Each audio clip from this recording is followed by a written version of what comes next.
Bismillahirrahmanirrahim. Assalamualaikum warahmatullahi wabarakatuh. Alhamdulillahi rabbil alamin. Wassalatu wassalamu ala asyrafil anbiya'i wal mursalin nabiyina Muhammadin wa ala alihi wa sahbihi ajma'in. Ashhadu an la ilaha illallah wahdahu la syarikalah wa ashhadu anna Muhammadan abduhu wa rasuluh. Allahumma la sahla illa ma ja'altahu sahla wa anta taj'alul hazna sahlan idza syi'ta. Allahumma faqihna fi dinik wa 'allimna ma yanfa'una warzuqna al-ikhlasa fil qawli wal 'amal wa zidna 'ilman ya arhamar rahimin. Taib. Kita lanjutkan penjelasan dari ziyadatus thiqah, di mana pada pertemuan terakhir disebutkan i'tirad, ya, i'tirad terhadap percontohan atau dua contoh yang disebutkan oleh Al-Hafidz Ibnu Shalah rahimahullahu taala dalam di mana beliau membawakan dua dalil atau dua bukti yang menunjukkan bahwa ziyaratus thiqah itu maqbulah, ya, diterima alal itlaq, yakni diterima secara mutlak. Contoh yang pertama beliau sebutkan adalah tafarrudnya Imam Malik atau Imam Malik rahimahullahu taala tafarrada bihi bi ziyadati lafaz minal muslimin pada kalimat pada hadis tentang zakat al-fitrah, di mana Imam Malik rahimahullahu taala bersendirian menambahkan minal muslimin, dan ini yang disangka oleh Imam Tirmidzi rahimahullahu taala. At-Tirmidzi mengira bahwa Imam Malik bersendirian dengannya, ya, dan ini kemudian dijadikan contoh oleh Ibnu Shalah rahimahullahu taala. Namun percontohan ini dikritisi oleh At-Tirmidzi rahimahullahu taala dengan menyatakan Ibnu Katsir percontohan ini dikritisi oleh Ibnu Katsir rahimahullahu taala dengan menyatakan bahwasanya Imam Malik rahimahullah tidak tafarrud. Ada setidaknya dua orang perawi lain yang menguatkan atau mendukung riwayat beliau dengan menambahkan minal muslimin yang semuanya juga meriwayatkan dari Nafi', yaitu putra beliau Umar ibnu Nafi' dan juga Ubaidullah bin Umar al-Umari, ya, Ubaidullah bin Umar al-Umari, dan ini rawi yang thiqah. Nah, maka para ulama yang menerima minal muslimin bukan dikarenakan menerima ziyaratus thiqah, ya, dikarenakan Imam Malik rahimahullah riwayat beliau dalam masalah ini makbulah dikarenakan setara riwayatnya dengan para ulama yang tidak menambah. Dan sudah disebutkan bahwasanya ziyaratus thiqah di kalangan para ulama al-mutaqaddimin dari kalangan ahli ilal, ya, mereka mengatakan bahwa ziyaratus thiqah, ya, itu diterima jika yang menambah tersebut sama kuat riwayatnya atau bahkan lebih kuat dibandingkan yang tidak menambah. Yani ziyaratus thiqah hanya ditolak dalam satu keadaan, ya, ziyaratus thiqah hanya ditolak dalam satu keadaan, yakni ketika yang tidak menambah lebih kuat dibandingkan yang menambah, baik lebih kuat dari sisi jumlah maupun dari sisi al-dhabt. Nah, sementara jika ziyaratus thiqah tersebut yang menambah lebih kuat riwayatnya dibandingkan yang tidak menambah, maka ziyaratus thiqahnya maqbulah. Demikian pula jika ziyaratus thiqahnya atau yang menambah, rawi thiqah yang menambah, ya, sama kuatnya baik dari sisi adat maupun dari sisi dhabt, sama kuatnya dengan yang tidak menambah, maka ini juga ziyadahnya diterima. Wa yuqalu anhu yurwa min wajhain. Ya, para ulama mengatakan bahwa hadis ini diriwayatkan dari dua sisi. yakni kadang dia meriwayatkan seperti ini dan kadang dia meriwayatkan seperti itu. Yakni dua-duanya tambahannya diterima atau tambahan tersebut diterima. Kemudian contoh yang kedua adalah hadis Abu Malik Al-Ashja'i rahimahullahu taala dari Rabi'i bin Hirash dari Hudzaifah radhiyallahu taala an. Ya, ini juga dijadikan contoh bahwa Abu Malik ini bersendirian meriwayatkan dari Rabi'i bin Hirash. Rabi'i ibn Hirash.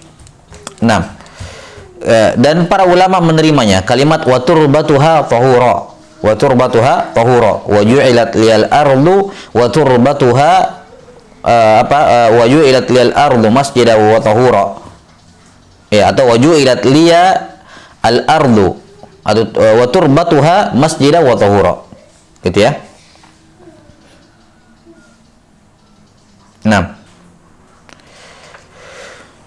Kaifa saut? Jelas suaranya? Ini ada saya lihat peringatan apa ini? Majmu' mustawa ta'sili network bandwidth is low. Pengaruh nggak?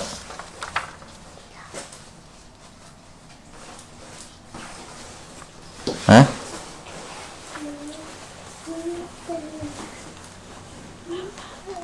Enam. Ada pengaruh? Putus-putus, iya.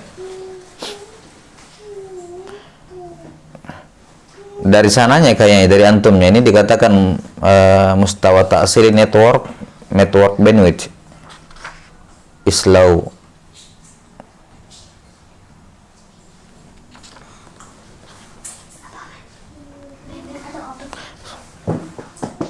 Masih putus-putus?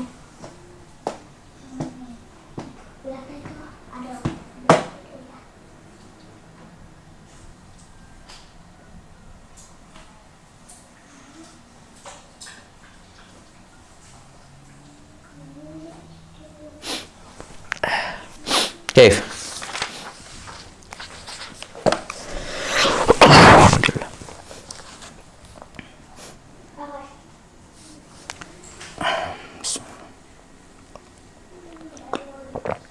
Lanjut. 6. Jadi ini juga percontohan yang disebutkan oleh Ibnu Shalah rahimahullahu taala, juga dikritisi oleh para ulama, ya, dengan menyatakan bahwasanya yang pertama, bahwa kalimat turbatuha tahura, kalau yang dimaksudkan adalah Sa'ad bin Tariq Al-Ashja'i ini, Abu Malik Al-Ashja'i, betul-betul tafarrud dari Rib'i bin Hirash, ya, di mana tidak ada qarinnya, tidak ada apa namanya murid-murid lain dari Rib'i bin Hirash yang meriwayatkan ini darinya, tambahan ini, maka ini kata Al-Hafidz Ibnu Hajar juga tidak bisa diterima. Yani percontohan yang beliau sebutkan di sini hakikatnya bukan tafarrudus thiqah, bukan ziyaratus thiqah yang mardudah. Kenapa? Karena hakikatnya selain Abu Malik Al-Ashja'i, ada juga perawi lain yang meriwayatkan tambahan ini, ya, yang meriwayatkan tambahan ini turbatuha tahura dari Rib'i bin Hirash, ya, dan ini dijadikan apa namanya dalil atau qarinah oleh para ulama, ya, untuk menerima tambahan ini turbatuha. Kenapa? Karena Abu Malik Al-Ashja'i tidak sendirian meriwayatkan hadis ini dari Rib'i bin Hirash. Ini yang pertama. Kemudian jawaban yang kedua disebutkan oleh para ulama bahwasanya kalimat ini wa turbatuha tahura ini juga warid dari hadis yang lain, dari semisal hadis Ali bin Abi Thalib radhiyallahu taala an. Ya, hadis Ali bin Abi Thalib radhiyallahu an juga warid tambahan ini, atau warid juga lafaz ini wa turbatuha tahura. Maka itu juga dijadikan indikator oleh para ulama untuk menerima tambahan apa namanya, anggaplah Sa'ad bin Tariq di sini apa namanya ziyadah, dia sendirian menambah, ya, tidak ada pendukungnya, anggaplah demikian. Maka bisa jadi para ulama yang menerima hadis ini bukan dikarenakan ziyaratus thiqah, tapi karena datang apa namanya tambahannya turbatuha tahura dari hadis yang lain, yakni ada syahidnya dari hadis Ali bin Abi Thalib, dari hadis Ali bin Abi Thalib. Jelas ya? 6. Kemudian sebagian juga menyebutkan bahwa ada indikator yang lain yang digunakan oleh para ulama untuk menerima tambahan ini, yakni siapa? Abu Malik Al-Ashja'i itu memang terkenal punya riwayat-riwayat yang dia tafarrud dari Rib'i bin Hirash. Sebagaimana Rib'i bin Hirash juga punya riwayat-riwayat yang dia tafarrud dari Hudzaifah. Yani sanad ini Abu Malik Al-Ashja'i an Rib'i bin Hirash an Hudzaifah, ini apa namanya? Ada banyak hadis-hadis dengan sanad gharib mutlak seperti ini. Ya, di mana Rib'i bin Hirash sendirian meriwayatkan dari Hudzaifah. Dan ini menunjukkan mereka punya apa, silsilah sanad ini punya kelebihan. Ya, di mana Abu Malik Al-Ashja'i, ya, tafarrud dalam banyak hadis, ya, dari Rib'i bin Hirash. Sebagaimana Rib'i bin Hirash dari Hudzaifah bin Yaman. Yani mungkin dari sisi ini sebagian ulama atau dijadikan juga alasan oleh sebagian ulama untuk menerimanya. Kenapa? Karena ada khususiyah dari Abu Malik Al-Ashja'i dari Rib'i bin Hirash dari Hudzaifah radhiyallahu taala an. Ya, ala kulli hal, contoh kedua yang disebutkan di sini oleh Ibnu Salah rahimahullahu taala juga tidak bisa dijadikan dalil untuk menunjukkan bahwa amalan ulama itu menerima ziyaratul thiqah mutlaqan. Kenapa? Adanya ihtimal, 3 ihtimal yang kita adanya 2 ihtimal dan satu hal yang jelas, yaitu apa? Bahwa Abu Malik Al-Asyja'i tidak tafarrud dari Rib'i bin Hirash untuk tambahan ini, sebagaimana dikatakan oleh Al-Hafidz Ibnu Hajar rahimahullahu taala. Taib, rawahu Muslimun wa Ibnu Khuzaimah wa Abu Awan al-Isfirayini fi sihahihim fi hadithihi. Taib. Tsumma qala rahimahullah, menyebutkan pembahasan terakhir berkenaan dengan ziyaratul thiqah, wa dzakara anna al-khilafa fil wasli wal irsali bi khilafi qabul ziyadati thiqah. Kata beliau, kemudian Ibnu Salah rahimahullahu taala menyebutkan satu permasalahan, yaitu khilaf, ya, perbedaan di kalangan ulama dalam menyikapi ketika terjadi khilaf antara al-waslu wal irsal, yakni ketika ada seorang tabi'in, ya, terjadi perbedaan riwayat darinya, ya, dari tabi'in tersebut. Sebagian jalan meriwayatkan, ya, dengan jalan tersebut dari tabi'in itu langsung ke Nabi sallallahu alaihi wasallam secara mursal, dan sebagian lain meriwayatkan dari tabi'in tersebut, ya, dari sahabat dari Nabi sallallahu alaihi wasallam. Yani satu meriwayatkan secara mursal dan satu meriwayatkan secara mausul. Kata Ibnu Salah rahimahullah, kata Ibnu Salah membedakan hal ini. Membedakan antara ikhtilaf dalam masalah al-wasl wal irsal dengan ziyaratus thiqah. 6. Dan ini kata Al-Hafidz Ibnu Hajar rahimahullahu taala, ya, yang membedakan hal ini, kata beliau, wa hadza zahiruhu ta'arud.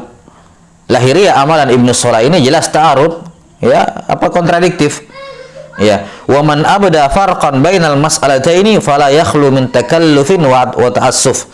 Dan siapa yang berusaha untuk membedakan dua permasalahan ini, maka pasti pada penjabarannya, pada pembedaan yang dia sebutkan akan terdapat takalluf wa ta'assuf, yakni terlalu memaksakan diri untuk membedakan. Wa huwa kama qala rahimahullahu taala. Kenapa? Sudah kita sebutkan kemarin bahwa ikhtilaf dalam masalah al-wasl wal irsal ini adalah salah satu bentuk dari masalah ziyaratus thiqah. Ya, di mana ziyaratus thiqah bisa terjadi pada matan sebagaimana yang sudah disebutkan tadi dari riwayat Imam Malik dan juga Abu Malik Al-Asyja'i, dan juga ziyaratus thiqah bisa terjadi pada al-matan, pada sanad. Nah, salah satu bentuk ziyaratus thiqah, ya, salah satu bentuk ziyaratus thiqah pada as-sanad adalah ini, ikhtilaf dalam al-wasl wal irsal. Ikhtilaf dalam al-wasl wal irsal. Jelas ya? Taib. Jadi yang benarnya bahwa dalam menyikapi para ulama ahli ilal, ya, nuqadul hadis, dalam menyikapi ikhtilaf antara al-wasl wal irsal, ya, mereka menggunakan qawaid atau kaidah yang sama dengan perlakuan mereka pada ziyaratus thiqah. 6. Yang telah berlalu bahwa secara umum amalan para ulama dalam ziyaratus thiqah ketika terjadi ikhtilaf dalam riwayat, ya, baik pada sanad maupun matan, mereka tidak memandang kepada makna hadisnya, apakah dia yunafi aw la yunafi, yumkinul jama' aw la yumkinul jama', min syakhsin wahid aw min syakhsaini mukhtalifain, min majlisin wahid aw min majlisaini mukhtalifain. Mereka tidak membedakan itu seluruhnya, ya. Namun ketika mereka mendapati ikhtilaf, ya, dan ikhtilaf tersebut ketika mereka mendapati ikhtilaf, maka mereka langsung membahasnya. Mereka langsung membahasnya. Mereka langsung mentarjih. Ya, urusan apakah illah tersebut apakah illah tersebut qadiha atau ghair qadiha, itu urusan belakangan. Yani apakah illat tersebut mengharuskan ditolak hadisnya atau tidak? Kalau illatnya sabit, ditolak. Kalau ilatnya tidak sabit, tidak ditolak. Ini kalau ilatnya itu berbahaya maka ditolak, kalau ilatnya tidak berbahaya tidak ditolak. Itu urusan belakangan. Yang jelas mereka akan membahas, ya, sebagaimana mereka membahas, ya, permasalahan mengenai harga ontanya Jabir ibn Abdullah, ya, yang dibeli oleh Nabi sallallahu alaihi wasallam ketika safar, yang ma'ruf itu, ya, kisahnya masyhur. Ini tentunya perbedaan riwayat dalam masalah berapa harga ontanya Jabir ini illah, tapi ghairu qadihah, tidak ada esensi yang signifikan pada kandungan makna hadis tersebut. Ya, tapi bersamaan dengan itu mereka tetap membahasnya. Mereka tetap membahasnya. Yang mana yang rajih dari harga ontanya Jabir ini? Apakah harga demikian atau demikian? Nah, maka cara atau metode para ulama ahli ilal ketika mereka mendapati ikhtilaf dalam riwayat maka mereka langsung menterjih. Yani at-tarjih bi'tibaril adad, yani aulawiyah fil adad bi'tibaril adad au bil dhabt. Di mana secara umum kita sudah sebutkan tadi bahwa jika yang menambah tersebut sama atau lebih kuat dibandingkan yang tidak menambah, maka ziyadahnya diterima. Ya, satu-satunya keadaan ziyaratus thiqah ditolak adalah ketika dia kalah dibandingkan yang tidak menambah. Nah, yang menjadi rumit adalah ya ini kalau secara kaidah umum seperti ini mungkin mudah untuk difahami dan mudah untuk diketahui. Yang sisi kerumitannya adalah bagaimana caranya menimbang antara adat ini dengan adat ini, dobat ini dengan dobat ini. Nah, inilah yang para ulama yang memiliki khibrah dan wawasan di dalamnya sebagaimana akan datang nanti, yang lahir dari banyaknya mumarasah muamalah dengan hadis Nabi sallallahu alaihi wasallam, memunculkan malakah di dalam diri mereka sehingga mereka bisa menimbang ini aula dibandingkan ini lebih kuat dibandingkan ini walaupun jumlahnya ini lebih banyak dan seterusnya. Baik, di sinilah letak kerumitannya. Nah, wallahu taala alam bisawab. Ini kesimpulan dalam masalah ziyadah as-thiqah. ثم قال رحمه الله تعالى النوع الثامن عشر معرفة المعلل من الحديث.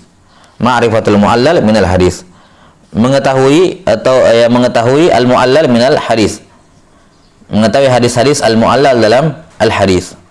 Baik.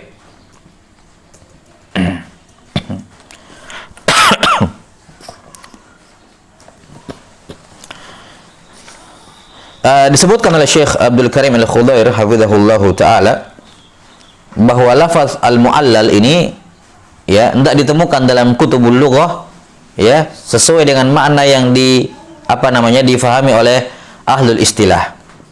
Ya, ahlul istilah. Ya.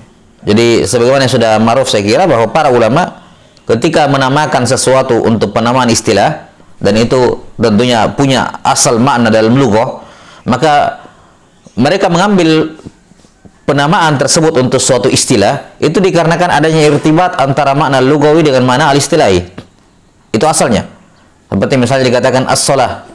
As-shalah aqwal wa af'alun makhsusah ya. Al-muftatahatun bit takbir wa mukhtatamatun bit taslimi ghaliban. Ini definisi salat secara istilah. Ya. 6. Kenapa dikatakan salat? Kenapa kata salat diambil secara digunakan ya untuk amalan tertentu tersebut, padahal salat secara makna secara lughatan bermakna doa? Ya, ini karenanya irtibat. Ada irtibat di mana di dalam salat itu terdapat doa. Jadi ada irtibat antara makna lughawi dengan makna istilahi.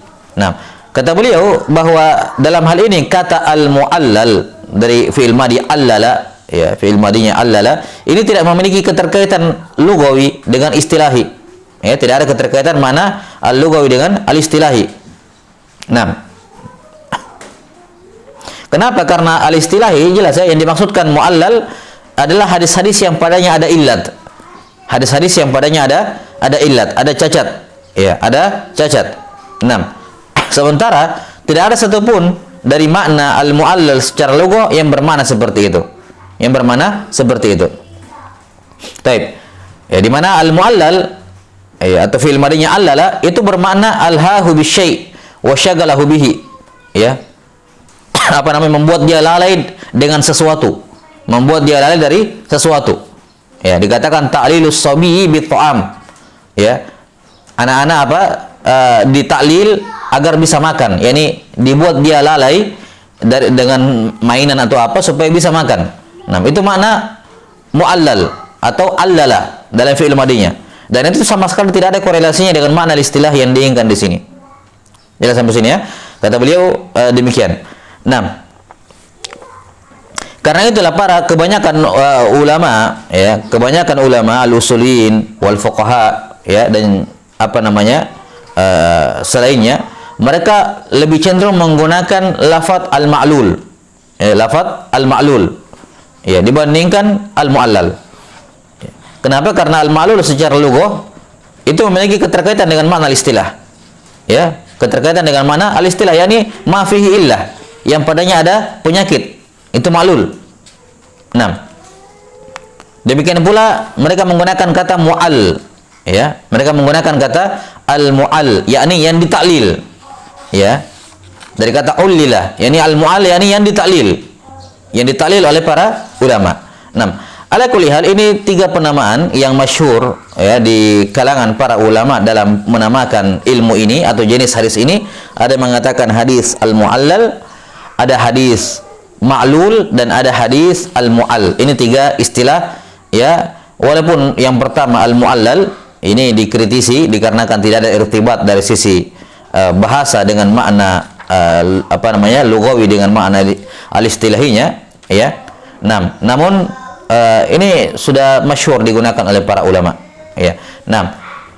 Karena itulah kalau kita berbicara mengenai kasratul istimal, maka yang paling banyak istimalnya baik di kalangan muhaddisin, juga dari kalangan usuliyin wal fuqaha wal mutakallimin adalah al-ma'lul. Ya, ini mawjud fi kalami katsiri minal muhaddisin, kata al-ma'lul. Taib, wallahu taala alam bisawab. Ini dari sisi penamaan saja, ya. Wa illa al-mu'allal ma'ruf, yakni maksudnya kalaupun tidak ada kesamaan antara lugawi dengan istilahi, ketika dia sudah masyhur di kalangan ahli istilah, ya sudah, itu menjadi hakikat urfiyah, ya, hakikat urfiyah. Dan menamakan suatu ilmu, suatu jenis hadis, ya, dengan atau menamakan suatu ilmu dengan penamaan yang tidak ada irtibatnya dari sisi lugawi, ini juga warid dalam disiplin ilmu yang lain. Ya, semisal ilmu nahwu, diberikan contoh oleh para ulama seperti ilmu nahwu. Ilmu nahwu tidak ada irtibatnya antara makna lugawi dengan istilahi. Makna lugawi apa? Ya, al-jiha, al-qasd, ya kan? Apalagi dari ma'ani an-nahwu bermakna syibah, mirip. Itu kan ma'ani lughatan secara nahwu. Kemudian nahwu secara istilah apa? Ya, taghyir, ya kan? Ya. Berbicara mengenai apa? Ahwal awakhir kalimatil arabiyyah min haitsu tarkib, min haitsu al-i'rab wal bina. Apa korelasinya antara definisi nahwu istilahi dengan nahwu lugawi? Tidak ada hubungannya, ya. Tidak ada hubungannya. Jelas sampai sini penamaan ini hanya diambil, ini menurut penjelasan sebagian ahli ilmu, penamaan ini hanya diambil dari ucapan Ali bin Abi Thalib radhiyallahu taala kepada Abul Aswad Ad-Du'ali ketika mereka ngobrol, ya. Ketika Ali bin Abi Thalib melihat sudah mulai tersebar alhan dalam kalamun nas, maka Ali bin Abi Thalib, ini disebutkan dalam sebagian riwayat, ya, walaupun riwayat ini ya mutakallamun fi, namun ini kisah masyhur di kalangan para ulama, yakni Ali bin Abi Thalib kemudian menuliskan surat, beliau sendiri yang menulis, kemudian mengatakan al-kalamu huwa al-lafzul murakkabul mufid bil wada' wa aqsamuhu, yang menjelaskan maknanya begitu. Beliau buat teori seperti itu. Wa aqsamuhu ismun wa fi'lun wa harfun. Ali bin Abi Thalib katanya menulis seperti itu. Kemudian Ali bin Abi Thalib menyerahkan ini tulisan beliau kepada Abul Aswad Ad-Du'ali, kemudian beliau mengatakan unhu ala hadzal nahwi. Yani kamu buat teori nahwu seperti contoh yang saya tulis seperti ini. Nah, dari disinilah diambil penamaan kata an-nahwu. Yani kata para ulama nuhat bahwa para ulama, ya, kemudian sepakat untuk menamakan ilmu ini dengan ilmu nahwu untuk li syarafi Ali bin Abi Thalib, yakni untuk menghormati obrolan antara Ali bin Abi Thalib dengan Abul Aswad Ad-Du'ali, yang mana dari obrolan inilah yang kemudian menjadi sebab lahirnya ilmu ini. Nah, maka menamakan sesuatu, ya, secara istilah dan diambil dari makna lugawi, namun tidak ada irtibat antara keduanya, ini bukan mu'allal satu-satunya. Yani di disiplin ilmu yang lain juga ditemukan hal yang seperti ini, walaupun sekali lagi itu memang nadir dan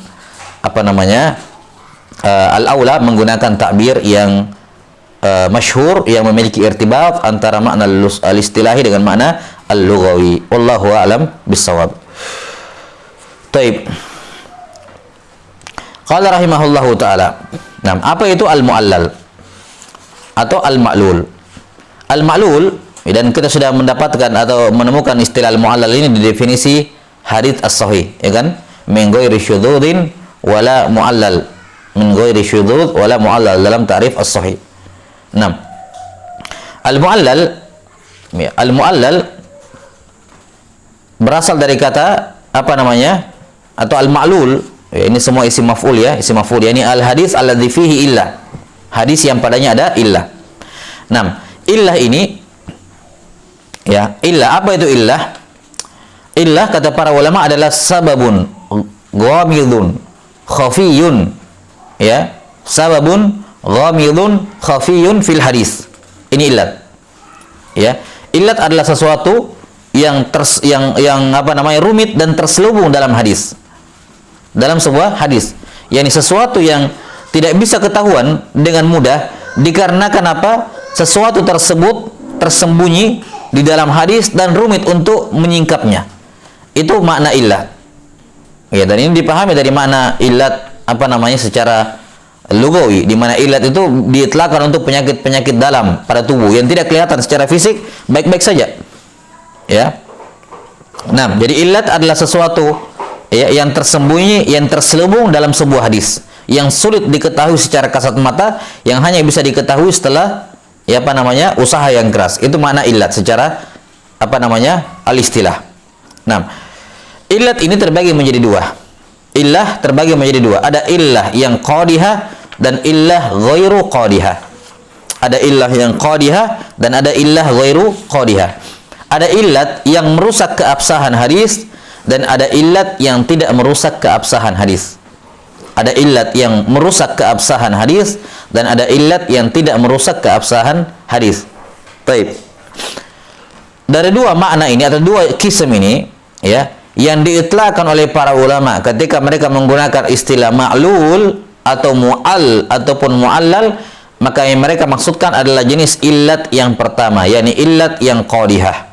Illat yang qadihah, yakni illat yang mencacati keabsahan hadis, yang merusak keabsahan hadis. 6.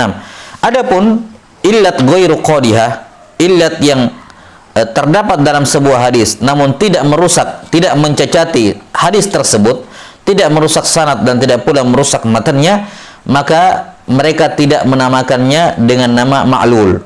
Kadang mereka mengatakan kata illah pada hadis tersebut, mereka menggunakan fihi illah, tapi ini penamaan umum, yakni belum tentu illatnya itu qadihah. Ya, kadang mereka kadang terdapat illat dalam suatu hadis namun illat tersebut tidak qadihah, maka mereka tidak mempermasalahkannya. Kalaupun mereka menamakan ya, kalaupun mereka ingin menyatakan illatnya, mereka menggunakan istilah yang umum yaitu fihi illah. Padanya ada illah. 6. yakni isyarat bahwa ada illat tapi ghairu qadihah, tidak bermasalah. Baik. Jadi maksud para ulama ketika dalam ta'rif al-hadis sahih mengatakan ya min ghairi syudzudin wala mu'allal, yakni laisa fihi illatun qadihah.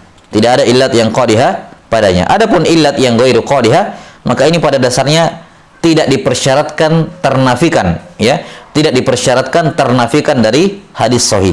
Kenapa? Karena dia ya ghairu qadihah, sehingga tidak ada masalah. Sebagaimana yang kita sebutkan contohnya pada kisah ikhtilafnya apa? Ikhtilafnya Jabir, ya. Harga onta Jabir ibn Abdullah, ya, harga onta beliau ketika dibeli oleh Nabi Shallallahu Alaihi Wasallam. Maka ini ketika terjadi ikhtilaf, maka itulah illat yang menunjukkan ada yang bermasalah, ada apa dengan hadis ini. Kenapa ada ikhtilaf? Kenapa ada ikhtilaf? Ya, namun tatkala hal tersebut tidak mencacati keabsahan matan hadis tersebut, maka ini tidak dipermasalahkan oleh para ulama. Taib. Demikian pula termasuk illah yang ghairu qadihah. Kita perjelas dulu illah ghairu qadihah, karena ini simpel saja masalahnya. Di antara contoh illah ghairu qadihah adalah ketika seorang mudallis di dalam sanad menggunakan kataan. Seorang mudallis di dalam sanad menggunakan kataan. Yani sanad yang kita periksa ini ya menggunakan kataan. Maka mudallis ketika menggunakan lafaz sighaan, maka ini illat. Namun setelah kita melakukan i'tibar pada riwayatnya, kemudian ditemukan dalam ada mutaba'ah dari jalan yang lain, ternyata si mudallis sudah menggunakan kata haddatsana atau sami'tu dan semacamnya, maka dikatakan illat yang terdapat di riwayat yang tadi itu illat ghairu qadihah. Kenapa? Karena sudah di-cover, sudah ditutupi dengan riwayat dengan mutaba'ah yang lain, di mana mutaba'ah lain si mudallis menggunakan kata haddatsana. Nah, ini di antara bentuk illah ghairu qadihah. Nah, semisal juga dengannya hadis al-bayyi'ani bil khiyar. Al-bayyi'ani bil khiyar ma lam yatafarraqa. Ini hadis salah satu contoh hadis musalsal bisyafi'iyah. Hadis al-musalsal bisyafi'iyah. Ya, di mana kebanyakan periwayatnya ala madzhab Imam Syafi'i. Nah, al-bayyi'ani bil khiyar ma lam yatafarraqa. Ya, ini hadis diriwayatkan oleh Sufyan Ats-Tsauri, ya, atau diriwayatkan dari Ya'la ibn Ubaid At-Tanafisi, dari Sufyan Ats-Tsauri, dari Amr ibn Dinar, dari Abdullah bin Umar, dari Nabi sallallahu alaihi wasallam.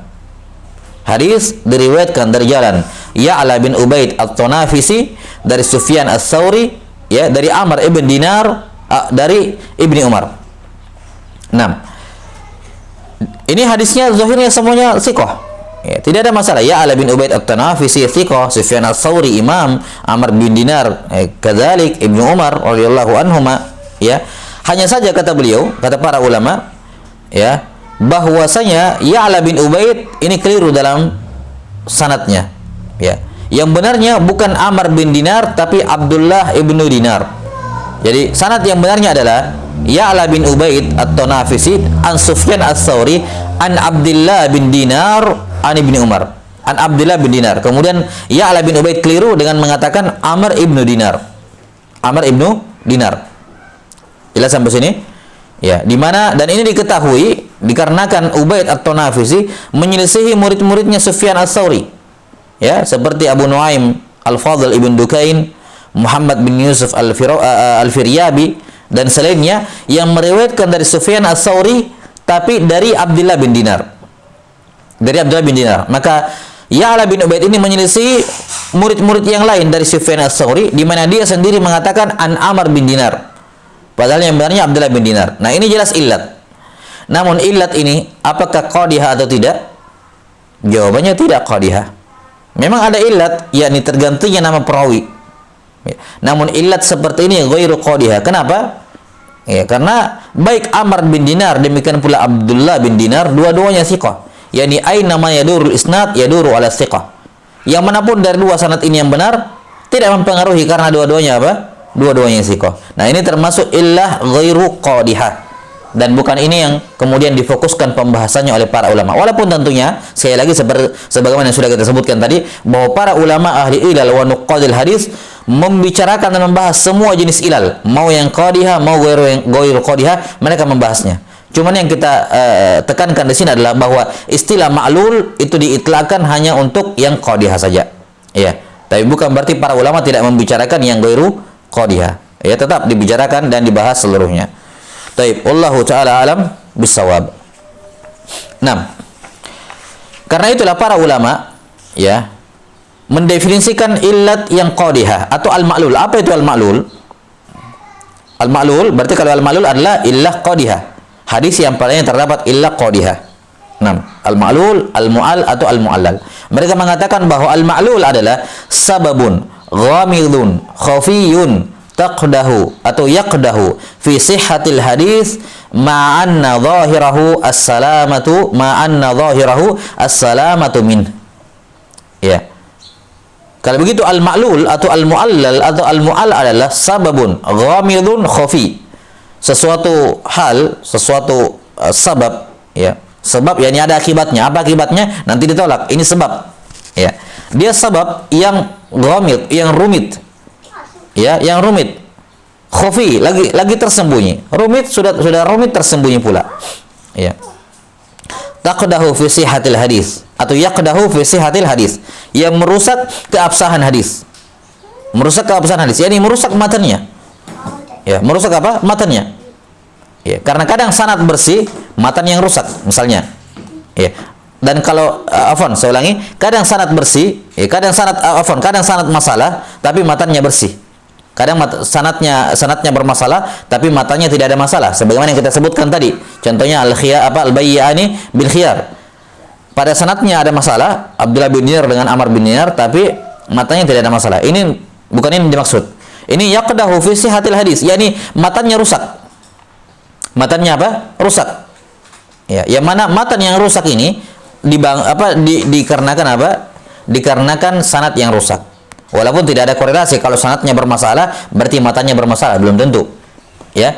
Maka yang menjadi inti di sini adalah matannya sabab ini dia merusak yaqdahu fi sihhatil hadis, merusak kesahihan hadis. Ya.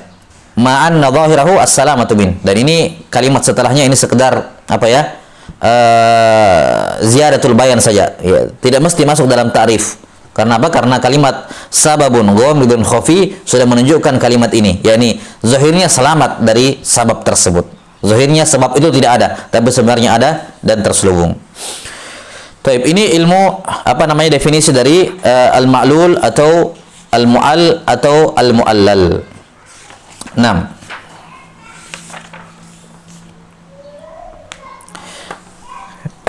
Kemudian al-mu'allal ini, ya, kalau kita sudah pahami bahwa al-mu'allal ini adalah suatu hadis, ya, suatu hadis yang tampilan zahirnya bersih.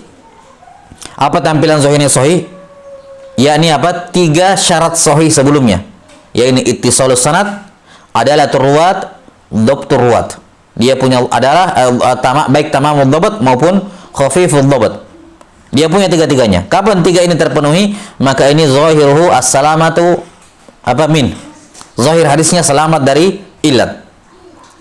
Yani ittisalus sanad, ya, adalatur ruwat, yani ittisalus sanad. Ya, yang disebutkan untuk menafikan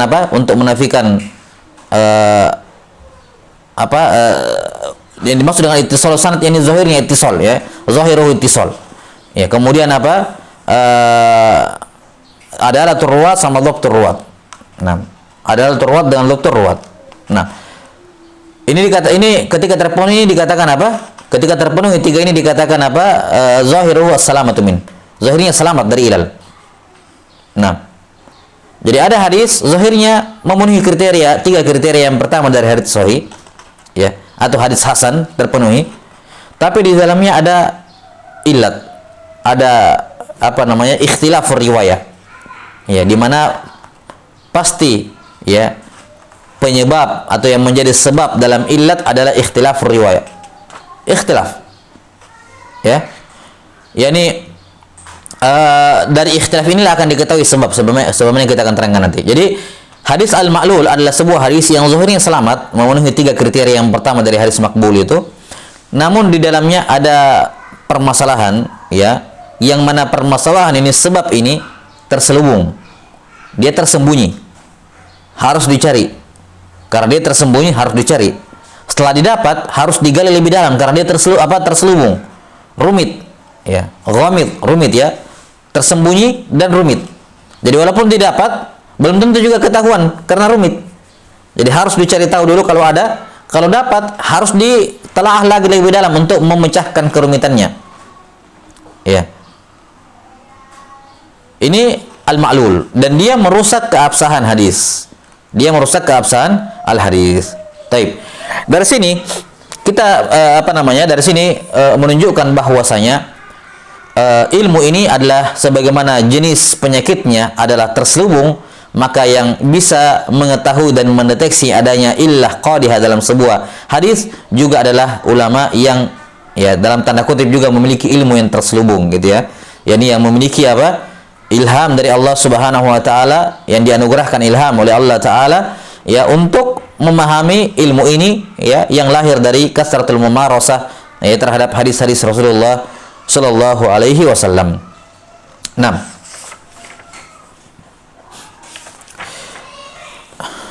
Nanti akan disebutkan di sini oleh Ibnu Katsir rahimahullahu taala bagaimana penjelasan yang para ulama yang berbicara dalam ilmu ini tidak banyak. Nah, kemudian yang kedua yang butuh kita bahas perkara berikutnya yang perlu kita bahas berkenaan dengan al-mu'allal adalah sebab, ya, ataupun cara untuk mengetahui apakah ada ilah dalam hadis atau tidak, ya, itu dengan cara jam'ul turuq, ya. Jam'ut turuq, kata Ali bin Madini rahimahullahu taala, bab idza lam yujma' turuquhu lam yatabayyan khata'uhu. Ya. Bab jika tidak dikumpulkan jalan-jalannya maka tidak akan ketahuan kekeliruannya. Tidak akan ketahuan kekeliruannya. Baik. Maka mengetahui ilmu ilal, ya, itu yatawaqqaf atau mengetahui ilalul hadis itu sangat ditentukan dengan pengetahuan seorang, ya, berkenaan dengan cara mengumpulkan riwayat-riwayat. Kalau di zaman dahulu kan caranya manual, ya, ngumpulin, ya, betul-betul ngumpulin keliling. Kalau sekarang kan ngumpulin dari buku saja, dan itu ada metode-metode yang sudah dijelaskan tersendiri oleh para ulama. Ya, maka sangat ditentukan dengan kemampuan seorang mengumpulkan riwayat, ya. Untuk mengetahui sebuah illah dalam hadis sangat ditentukan dengan kemampuan dan kemahiran seseorang dalam mengumpulkan riwayat-riwayat, ya. Kemudian apa? Ya, setelah dia kumpulkan riwayat-riwayatnya juga dibutuhkan pengetahuan dia terhadap arwat, ya. Sangat dibutuhkan pengetahuan dia terhadap arwat, terutama hal-hal yang sifatnya spesifik berkenaan dengan rawi-rawi tertentu, ya, berkenaan dengan rawi-rawi tertentu. Dan tentunya yang ketiga, dan ini yang secara teori tidak mungkin lagi dilakukan oleh orang-orang sekarang, adalah dengan menghafalkan hadis-hadis setiap perawi. Menghafalkan hadis-hadis setiap perawi. Yani mereka mengetahui, jadi mereka ketika mereka mentaklil sebuah riwayat, ini riwayatnya bermasalah, ini riwayatnya ada cacat tersembunyi di dalamnya. Kenapa bisa lahir hal seperti itu? Dikarenakan mereka menghafal. Mereka apa? Menghafal. Ya. Sama kalau kita misalnya begini. Kita punya teman dekat, sudah bersahabat 10 tahun masalah. Kemudian dia tiba-tiba melakukan sesuatu yang dikabarkan kepada kita bahwa si fulan melakukan perbuatan ini. Kemudian kita katakan, enggak, saya tidak percaya dia melakukan seperti itu. Saya kenal dia 10 tahun. Tidak akan mungkin dilakukan seperti itu. Saya tahu luar dalamnya dia. Ya kan? Tidak mungkin dia melakukan seperti itu. Saya tahu tipikalnya, karakternya gimana. Tidak mungkin dilakukan hal seperti itu. Saya tidak terima. Saya tidak. Ketika dijelaskan kenapa, ya pokoknya saya sudah ada chemistry dengan dia. Ini kawan saya, teman saya tahu betul. Ya. Saya tidak bisa, saya mau jelaskan sama kamu juga percuma, kamu nggak kenal sama dia gitu. Kamu tidak punya feeling dalam hal ini. Saya mau jelaskan begini-begini, mungkin kamu bilang, oh itu kan temanmu. Memang teman saya, ya. Kamu mungkin akan beralasan itu kan teman kamu membelanya dan semacamnya. Betul, tapi ya sama macam itu. Nah, para ulama, mereka ketika di zaman dahulu, mereka menghafal riwayat. Misalnya ada rawi si fulan datang berguru kepada si fulan. Guru saya si fulan ini berapa sih jumlah hadis yang dia riwayatkan? Karena di zaman dahulu tidak seperti sekarang. Tidak mudah mengumpulkan riwayat di zaman dahulu. Zaman sekarang kan apalagi dengan adanya ijazat, oh mudah sekali. Ya, itu terlalu mudah dan simpel. Nah, di zaman dahulu kalau mau mempunyai riwayat ya harus rihlah, dan itu tidak semua orang bisa melakukannya. Sehingga kebanyakan rawi-rawi itu hanya punya hadis yang, atau banyak dari rawi-rawi yang hadisnya itu ya tergolong banyak tapi masih bisa mereka hafal. Masih bisa mereka hafal. Oh, guru saya berapa hadisnya? Ya, dia punya, misalnya dia rihlah ke 20 orang guru. Masing-masing dia ambil sekian hadis dari dari gurunya tersebut. Anggaplah masing-masing dia ambil 50. 50 kali 20, 1000 orang. 1000 hadis, 1000 riwayat. Ya sudah dihafal semua 1000 itu. Dihafalkan 1000. Tidak ada di luar daripada itu. Ya, tidak ada lagi di luar daripada itu. 1000 dihafal. Datang lagi ke guru ini. Si fulan guru saya qalilur riwayat. Beliau sedikit riwayatnya. Berapa sih? Cuma 500. Ya sudah, dihafalkan semua cuma 200 misalnya. Dihafalkan semua 200 riwayatnya. Satunya demikian. Jadi mereka mengumpulkan hadis manual dan dihafal dengan manual. Sehingga ketika nanti datang suatu, dan ini ketika mereka sudah banyak menghafal riwayat-riwayat, misalnya rawi ini, saya hafal 500 riwayatnya, dia cuma punya 500 riwayat, saya hafal semuanya. Dia sudah pahami karakter hadisnya, ini si fulan begini nih. Ya. Guru saya yang ini guru saya yang paling senior, saya lama mulazamah dengan dirinya, saya menghafalkan semua riwayatnya yang jumlahnya ribuan itu.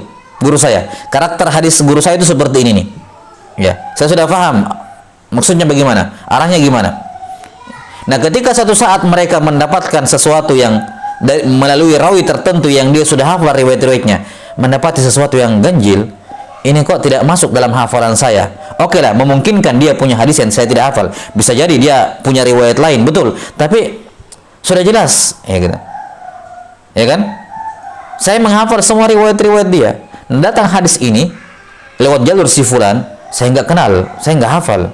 Saya nggak tahu. Berarti apa? Ini hadis bukan hadis dia. Ya, ditahlil lah. Walaupun tampilannya apa? Tampilannya bersih, kan gampang menyusun sanad bersih itu, baik disusun dengan sengaja maupun karena lupa, kan begitu. Karena lupa akhirnya jadilah sanad bersih. Tapi para ulama mengatakan enggak, ini hadis ini tidak ada dari hadis-hadisnya si fulan. Ini bukan hadis-hadisnya si fulan. Ya, ini salah, yang salah hafal si fulan ini yang salah hafal nih. Kan begitu. Ini yang salah hafal. Atau misalnya saya hafal ini Syekh, dia memang tidak sahih hafalannya tapi buku-bukunya bagus, dan saya sudah menyalin semua isi buku-bukunya, hadis-hadisnya, dan saya menghafal seluruhnya. Kemudian tiba-tiba ada satu hadis lewat jalur si fulan ini tidak ada dalam hafalan saya juga cek buku-buku yang saya salin dari dia juga tidak ada. Ini bermasalah. Ini madkhul alaihi. Ini pasti ada orang sisipkan ke dalam bukunya. Misalnya, ditalil seperti itu. Ditalil apa? Seperti itu. Iya. Jadi feeling mereka terhadap adanya yang bermasalah pada hadis itu lahir dari apa? Mumarasah, dari pengalaman, dari latihan. Dari apa? Dari latihan, ya, terhadap apa, bermuamalah dengan hadis Nabi sallallahu alaihi wasallam. Ya, dengan cara menghafalnya, mendobatnya, ya, dan seterusnya. Nah, inilah apa namanya? Yang kita sudah sebutkan kemarin, itulah alasan mengapa para ulama ketika datang hadis gharib mereka nggak suka. Ya, datang cuma satu jalan. Waduh, repot gimana? Apa yang kita membandingkan dengan apa? Bagaimana kita mengetahui karakteristik riwayatnya si fulan? Cuma 1, 2, 3 riwayat. Ini hadis qalilur riwayat, mereka nggak suka. Yani mereka melemahkan. Ya, tidak sedikit rawi-rawi yang dilemahkan karena apa? Qalilul hadis, sedikit riwayatnya. Kenapa tidak ada pembandingnya? Tidak bisa mengetahui dia, cuman kita mau menilai orang hanya dari 10 hadis, dia sih kalau tidak. Ya, kalau orangnya masih hidup sezaman dengan saya, dia tinggal cek. Tapi kalau di tabaqat atas dia cuma punya 10 hadis, bagaimana caranya mau menilai? Bagaimana caranya mau menilai? Karena itulah mereka, ya, menolak riwayat seorang perawi. Dikatakan apa? Di antara alasannya mereka menolak adalah apa? Ghairu masyhurun bit talab. Dia tidak masyhur menuntut ilmu. Ya, cukup seperti itu. Nah, jelas sampai sini? Ya. Dan itulah alasan kenapa mereka rihlah. Salah satu alasan kenapa mereka merihlah. Mereka butuh banyak jalan terhadap hadis untuk menguatkan keyakinan mereka bahwa ini hadis sahih, atau justru sebaliknya ini hadis tidak sahih, ada masalah. Ya, karena warid dari jalan-jalan yang lain. Karena itulah penting, ya, bagi seorang sebelum, ya, bahkan inilah yang seharusnya SOP-nya seperti ini, ya. Sebelum melakukan apa-apa pada sebuah riwayat adalah menghimpun semua jalan-jalannya. Jelas sampai sini, ya? Baik, ini gambaran global mengenai bagaimana para ulama mentaklil al-hadis. Nah, dan secara umum mentaklil sebuah riwayat itu lebih lebih rumit lagi dibandingkan apa yang kita sebutkan tadi. Kita sekarang kan untuk orang belakangan tinggal merujuk ke karya tulis mereka. Ya, kalau di zaman dahulu teknisnya kayak tadi, mereka harus menghafal riwayat-riwayat semua perawi, semua guru yang mereka temui, dihafalkan semua riwayat-riwayatnya. Kalau nggak bisa dihafal, disalin semuanya supaya bisa dilihat, dicek. Ya, nanti ada orang-orang buat hadis atau muncul kesalahpahaman perawi, ya, melalui jalur rawi si fulan yang tidak ada dalam bukunya atau tidak ada dalam hafalnya, dia akan mentaklil. Ini hadis bukan laisa min hadisi fulan. Hadzal hadis laisa min hadisi fulan. Shawabuhu, ya, kadza wa kadza. Ya, yang benarnya sanad ini adalah ini. Kenapa? Ini sesuai karena banyak hadis yang saya hafal dengan sanad seperti ini. Yang benarnya itu ini. Sebagaimana sudah berlalu dalam kisah Al-Bukhari rahimahullahu taala yang diikhtibar, ya, diuji oleh ulama Baghdad. Beliau mengembalikan semua sanad pada matanya. Kenapa? Karena beliau menghafal seluruhnya. Taib. Jadi para ulama ketika mereka mentaklil, ya, langkah yang pertama yang mereka ketika para ulama, ya, memeriksa sebuah hadis, ya, maka yang pertama mereka lakukan adalah ketika dari hafalan dari malakah atau hafalan yang mereka miliki yang kemudian melahirkan malakah, khibrah, ya, dan seterusnya di dalam diri mereka kemudian mengatakan ini hadis bermasalah. Ini hadis bermasalah. Ini hadis la yasih. Maka yang pertama adalah mereka menolak. Ya. Mereka menolak. Kemudian sebab yang kedua, kadang mereka menyebutkan taklilnya. Kadang. Kenapa ditolak? Li'annahu min riwayati rawahu hakadza, ya, dia meriwayatkan demikian, waswabu demikian. Ya, sanadnya. Atau dikatakan ada hadisun la yasih, laisa min hadisi fulan. Ini hadis tidak benar ini. Iya, kenapa ini hadis tidak benar, bukan bagian dari hadis si fulan. Ini muskilah. Iya. Sanadnya bermasalah. Kenapa? Karena saya sudah hafal riwayat-riwayatnya si fulan seluruhnya dan tidak ada hadis ini. Jadi, yang pertama mereka menghukumi atau mendoifkan riwayat tersebut dengan mengatakan bahwa ada masalah. Kemudian yang kedua adalah terkadang pada banyak momen mereka menyebut taklilnya. Kalau mereka mampu menyebutkan taklilnya, mereka sebutkan taklilnya. Namun kadang juga tidak jarang mereka tidak bisa mengungkapkan taklilnya. Kadang mereka tidak seperti tadi ya, dalam hujahnya itu cuma di dalam hatinya, ya, yang lahir karena firasat yang lahir dari kebiasaan. Ya. Sehingga mau diceritakan kepada orang juga ya, seakan-akan kamu juga nggak akan paham kalau saya cerita, agak repot saya mengungkapkannya ini. Pokoknya bermasalah hadisnya, cukup itu saja. Nah, jadi kadang mereka menyebutkan taklilnya dan kadang mereka tidak menyebutkan taklilnya. Kemudian yang ketiga, kadang mereka menyebutkan siapa yang bermasalah, siapa yang membawa masalah ini dalam sanad, dan kadang mereka juga tidak menyebutkannya. Dan level yang ketiga ini lebih sulit lagi, lebih berat lagi. Iya. Kenapa? Karena kita harus menyalahkan salah seorang perawi. Ini yang masalah siapa? Ini yang lebih berat. Ya, karena berkenaan dengan kehormatan seorang perawi. Ya, berkenaan dengan apa? Kehormatan seorang perawi. Karena itulah banyak ulama kadang tidak menyebutkan siapa yang keliru, walaupun di antara mereka ada yang menyebutkan. Jadi meletakkan atau menetapkan siapa rawi yang bermasalah dalam hadis ini yang menyebabkan ilat ini lebih berat lagi mereka lakukan karena berkenaan dengan kehormatan. Yani kalau salah mereka khawatirkan jadinya ghibah. Ya. Jadinya apa? Ghibah. Tapi tetap saja ada beberapa para ulama terkadang menyebutkan bahwa ini al-bala min jihati fulan. Masalahnya dari jihad si fulan. Ya, yang bermasalah di sini adalah si fulan. Ya, wahima fihi fulan, atau disebutkan ya bahwa si fulan yang bermasalah, atau asyak fil hadis fulan, yang ragu-ragu dalam hadis ini adalah si fulan. Nah, jadi ini tiga hal yang mereka lakukan. Ya, dan ini sempurna ketika berkumpul tiga ini pada hadis. Walaupun sekali lagi tidak selamanya berkumpul ya. Ya, kebanyakannya hanya di bentuk yang pertama, yaitu mereka sudah menolak hadis tersebut karena adanya ilat. Nah, kemudian ada ulama yang juga menyebutkan taklilnya kenapa ditolak, dan yang ketiga menyebutkan siapa yang keliru di situ, siapa yang memunculkan menjadi penyebab timbulnya ilat ini. Taib, saya kira ini gambaran global berkenaan dengan al-ilal. Insyaallah taala kita akan bacakan nanti dan kita jelaskan apa yang disebutkan di sini oleh Ibnu Katsir rahimahullah, karena ya hadis mu'allal ini atau ma'lul ini salah satu salah satu hadis yang paling rumit, dan ya kalau kita berbicara ajal ya, salah satu permasalahan yang sangat penting, yang mulia dalam ilmu hadis.